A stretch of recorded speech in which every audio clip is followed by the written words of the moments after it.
senhor relator desembargador Juan Ayrton Marques, senhoras e senhores desembargadores aqui presentes, ilustres representantes do Ministério Público, senhoras e senhores advogados e advogadas militantes, verdadeiras vozes da liberdade, senhores policiais militares, serventuários da justiça, os meus sinceros cumprimentos. Um breve resumo se impõe, antes de analisarmos, Excelência, onde consta o constrangimento ilegal do presente caso. No decurso das investigações, a autoridade policial inicialmente representou, Excelências, pela prisão temporária do paciente, sendo que esta foi indeferida em dia 10 de setembro do ano passado, por entender naquele momento o juízo da vara do Tribunal do Júri de Ananindeua inexistentes os requisitos autorizadores da prisão temporária. Ainda no curso das investigações, já a autoridade policial, já no segundo plano, representa pela decretação da prisão preventiva do paciente, sendo que nesse momento, esta foi decretada em 10 de novembro, também de 2018, sobre os fundamentos da garantia da ordem pública, da aplicação da lei penal e da instrução processual. Concluídas as investigações, o Ministério Público ofereceu denúncia contra o paciente por suposta prática de homicídio qualificado, fato ocorrido em Ananindeua, no dia 9 de abril de 2018. Concluída as investigações policiais, oferecida a denúncia e exaurida a primeira fase do rito bifurcado do júri, o paciente foi pronunciado. E eis que nesse momento que se ataca é a fórmula genérica, Ctrl+C, Ctrl+V, sumária, como se foi julgada, como se foi pronunciado o réu.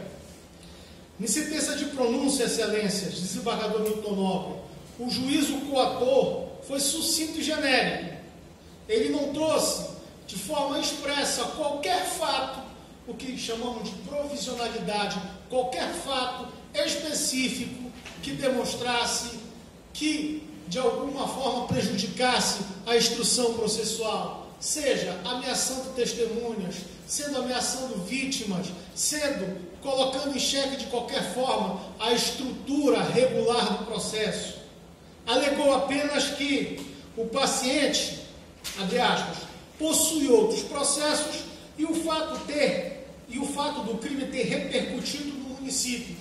Assim fez, abre aspas, ante o que foi apurado no presente feito, entendo que o acusado não pode recorrer em liberdade, já possuindo outros processos criminais anteriores, além do que o crime é de extrema repercussão neste município, causando instabilidade social. E aí negou ao paciente, senhora presidente, o direito de recorrer em liberdade, utilizando o que chamamos de fundamentação rasa, vazio, repito, sem que juntasse, sem que justificasse, sem que fundamentasse com base em algum fato concreto. Quando se diz que a prisão provisória deve-se estar adstrita a um fato específico, ela deve, portanto, ser provisional, ela deve estar relacionada, adstrita, coacta a um fato que justifique ou a fatos que justifiquem a segregação do paciente. Não demonstrou sequer, Excelência, qualquer elemento concreto que demonstrasse ameaça de fuga ou qualquer ato de obstrução à instrução processual penal, qualquer ato que dificultasse, impossibilitasse a reprodução simulada dos fatos, que é esse o objetivo do processo penal moderno. Nessa senda, eu busco parafrasear Gilmar Mendes, que se trata, nesses casos, de um modelo pré-pronto, com fórmulas vazias, desvinculadas de qualquer base empírica. Com muita propriedade, o nosso saudoso Heleno Fragoso já nos ensinava: não bastam simples temores subjetivos do julgador, é necessário que os fatos sejam objetivamente determinados,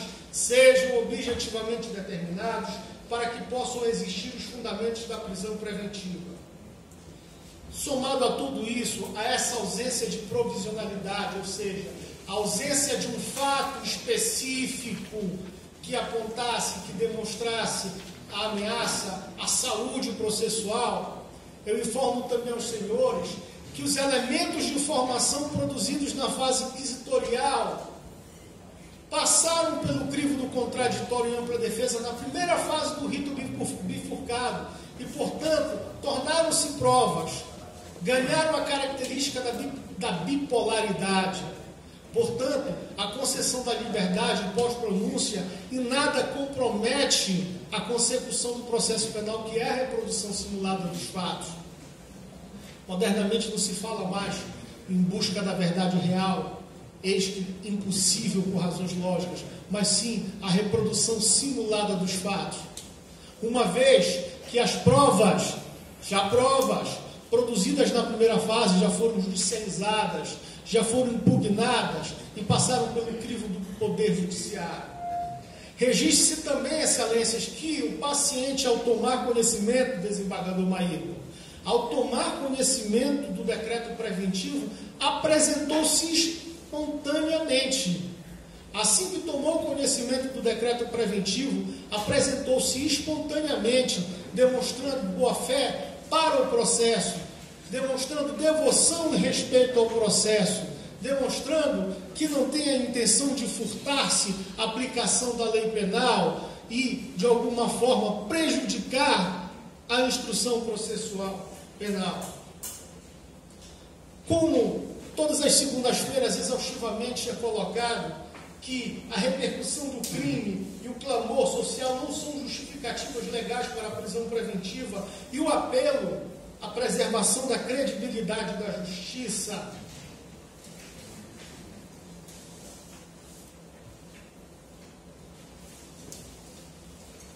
e da segurança pública não constitui motivação idônea para a prisão processual. Busca-se evitar, assim, excelência, o ativismo judicial. Outro fato relevante e que merece atenção e a consideração de vossas excelências é o fato que, além de ter se apresentado espontaneamente, o mesmo não possui a intenção sequer mínima de atrapalhar o bom andamento do processo e furtar-se ao cumprimento da lei penal. Não bastasse, é oportuno e peço que registrem vossas excelências a este tribunal que o paciente é servidor público, é policial militar, portanto vinculado à municipalidade, com residência fixa, portanto, é tecnicamente primário. Portanto, apesar de sabermos que as condições pessoais, por si só, não são suficientes para chancelar, autorizar a revogação, mas somados a todos esses argumentos, a argumentação genérica, ausente de elementos concretos, somado a tudo isso e as condições pessoais, são elementos que podem e que autorizam a revogação da prisão preventiva deste policial militar, cujo comportamento é considerado bom dentro de sua corporação. Isto posto, requeiro a vossas excelências que analisem este habeas corpus, concedam a ordem e garantam ao paciente o direito de apelar dessa sentença de pronúncia, dessa sentença de pronúncia em liberdade. São os termos. Agradeço, presidente. Obrigada, doutor. Retorno a palavra ao ministro relator.